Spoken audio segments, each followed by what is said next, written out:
Hello everyone, and welcome back to another video. In this particular video, I would like to address the current genocide of Christians in Africa.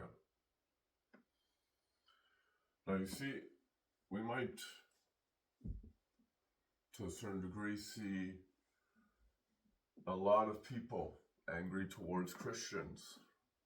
And we might also see that from basis of a different opposing opinion, some might argue that the genocide of Christians is of a good thing.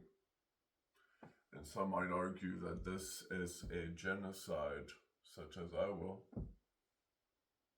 And that in the genocide aspect of things, the moment we begin to spill lives at the question regarding who is right and who is wrong, well then we might begin inviting the act of war at this particular time, which through the act of war is the use of propaganda, and said propaganda might drive a hate towards said people.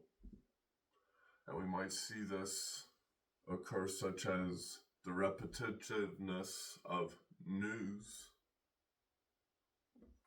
which throughout said news we find the repetitiveness of one particular notion,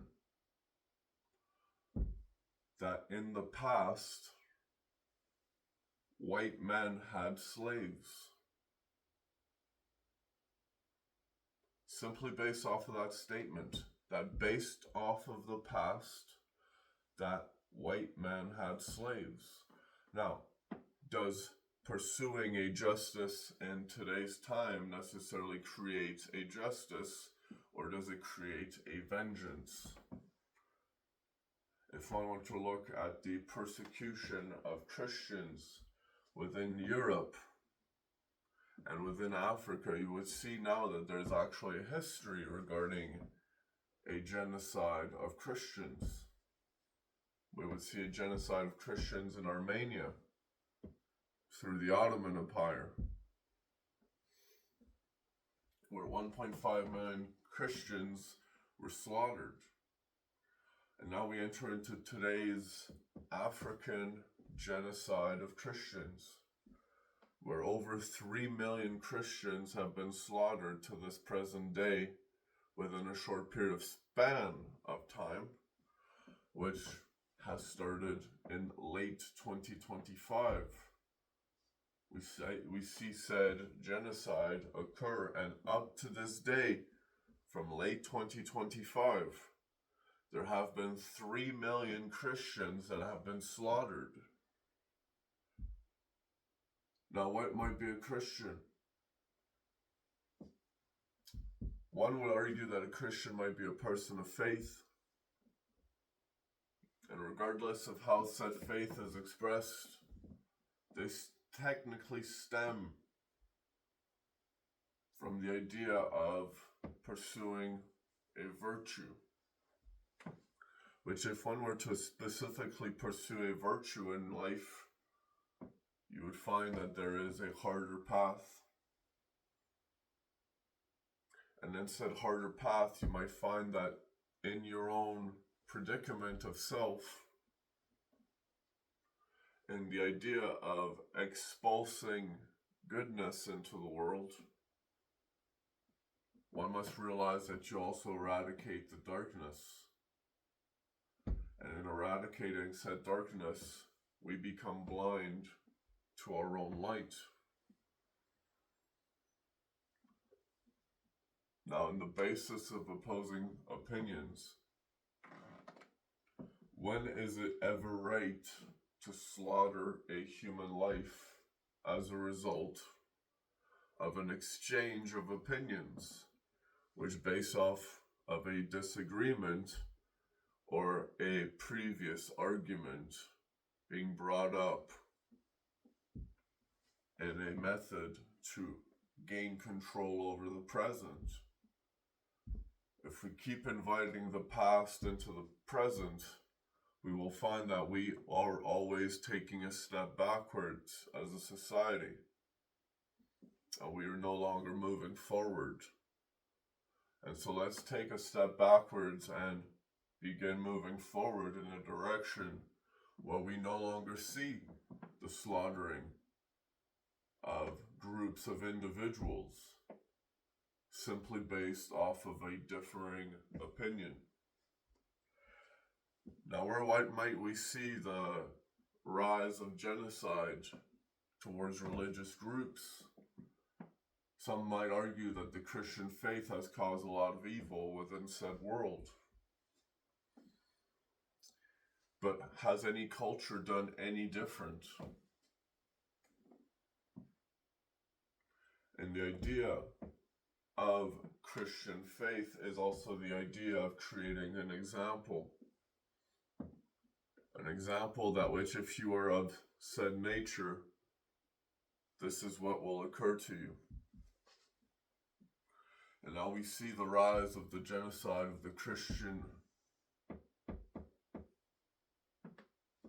where simply based off of being an individual of said faith,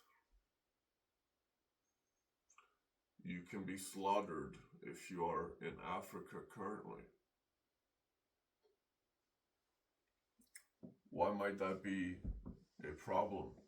Well, if we were to look at the basis around, for example, Nazi Germany, which if we were to look at the genocide of the Jews within the time of Nazi Germany, we would see that there's a lot of pain towards religions that stem around the story of Christ. And the understanding that even Hitler could turn an entire nation into believing they had to kill innocent people and turn them over, simply based on the fear that these individuals have a value to themselves that which I do not have. And this invisible value, which gives them their strength, the moment I take said away value, I take away said strength. And the moment I take away said strength, you become nothing. And how many of these folks remained within their faith, even in their darkest times? Imagine now that this story is occurring in this present day and age, not within a European country, but within an African nation, where we're actively seeing so far 3 million Christians have been slaughtered within said Africa.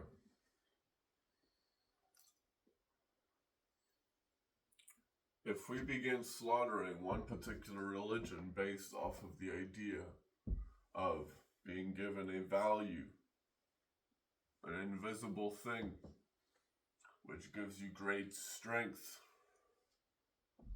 and your ability to shift from the darkness and create light, we might argue that people of faith, which is the beginning of where this genocidal root stems from, that based off of the idea that individuals that have a value that give them strength, no matter how invisible, based on this particular concept known as faith, we see that people are saying, because you have that and I don't, we need to kill you off. And now begins the question regarding the genocide, not of one particular religious group, but of all religion. If we are to invoke and invite the notions of the past into the present, and the idea of saying, because this occurred 200 years ago, you now need to suffer in your present day life. And one might say, just the same as they suffered in their present day life. But when we see a vicious cycle occur of this placement of judgment, where throughout the eras this particular wheel keeps digging itself deeper and deeper and deeper at the core of the human experience.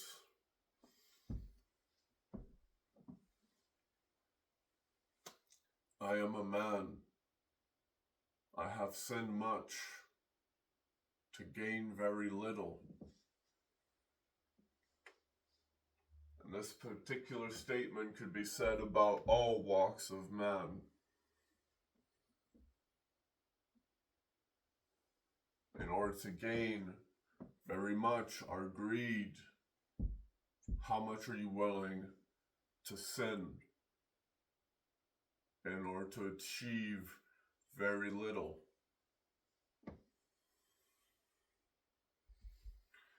At which rate is the cost of a life worth a differing opinion?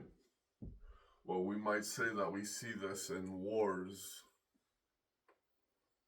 which one man of two countries become a playground battlefield, almost as a chess match, which based off of this particular two men, we can then descend and send hundreds of men, thousands of men, to fight the battles of one. And what is the cost of said war?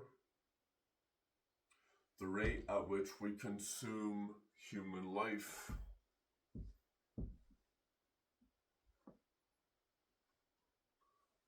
In the consuming of human life, we see a loss of value, an invisible thing giving you great strength. And at the beginning portions of said lost faith,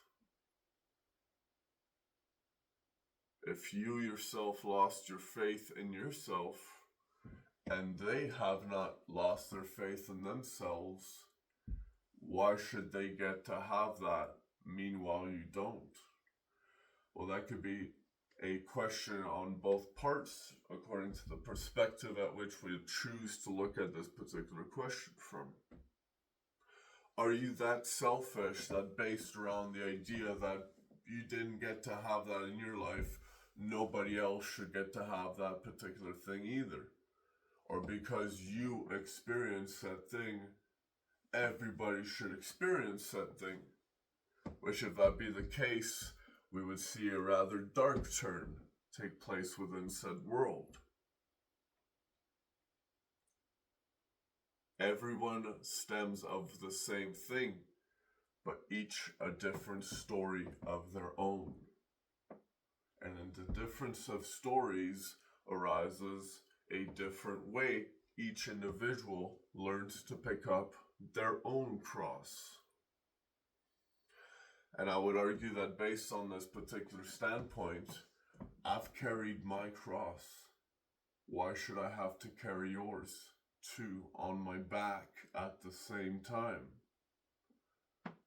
And we might see a parental to childlike mentality, which is in essence, it's a gain of perspective, a wisdom, which allows a parent-like structure to give to a son.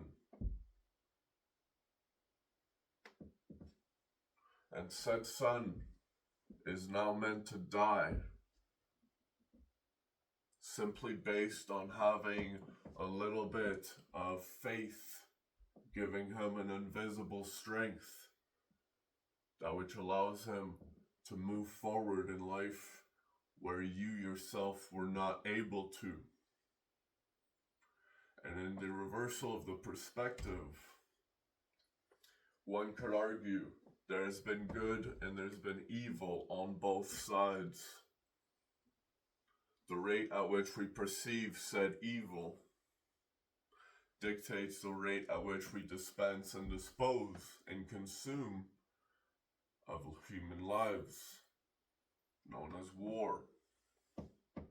And what might be said wars be fought against? What might this genocide be fought against? What might be the lives being sacrificed, being fought against right now? And whom is supporting said genocide of a Christian, which is an individual that is just like me, imperfect in their goal of achieving perfectedness. And in said faith, we see that, yes, in order to create light, you must extinguish the darkness. But the moment we learn that light in itself is meant to illuminate the darkness, the perspective at which we see the story affects the outcome at which we see the overall truth behind said opinion.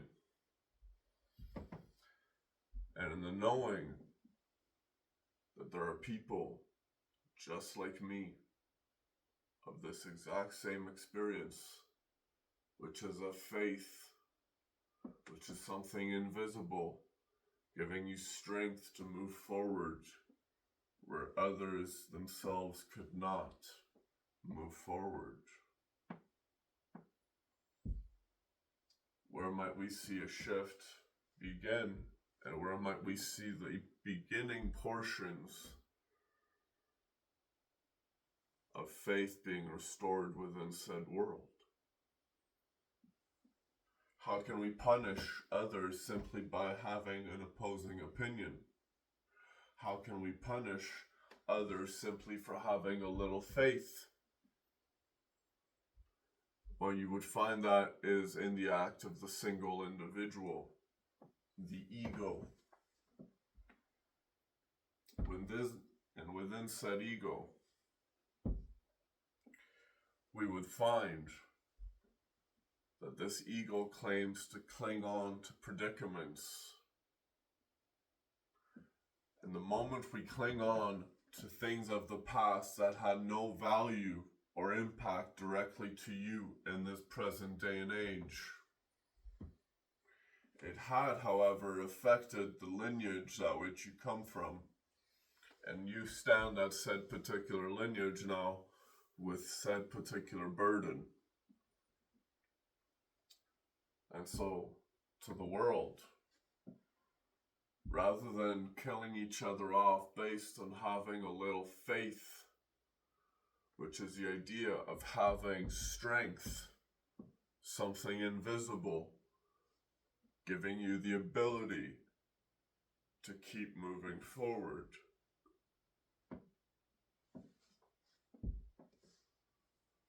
I invite an idea into your heart, which is an idea of faith, an idea that can alter space and time. Rather than punishing the innocent of today for crimes of yesterday, would you not argue that people can change based on the initial judgment? Have you yourself not changed in your life? Because if you have not, then I would argue you have not taken on of a virtuous path. What is change? It is the ability to transmute one particular thought, an energy, and alchemically transfer it into a different energy, a different thought, a different resonance, a different emotion. Are you not able to make said change in your life? Because if you cannot make this particular change, then I would argue you yourself are an individual keeping said world within said suffering, constricting it to the darkness. And so, let it be known to the world today that there is a slaughtering of innocent children and men and women based off of being of a Christian. And this is found in Africa, which began in 2025, and possibly earlier on, if we were to look at the history of this particular movement. And this is a slaughtering of people that are just like me, just like Charlie Kirk. And we see this movement take place everywhere in the world, simply based off of the idea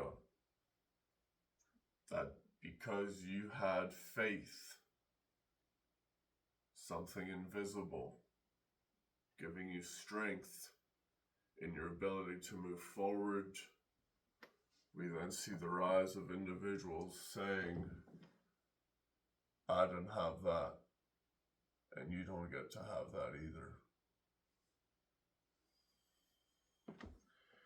If that is the quick enough way at which this occurs. Thank you.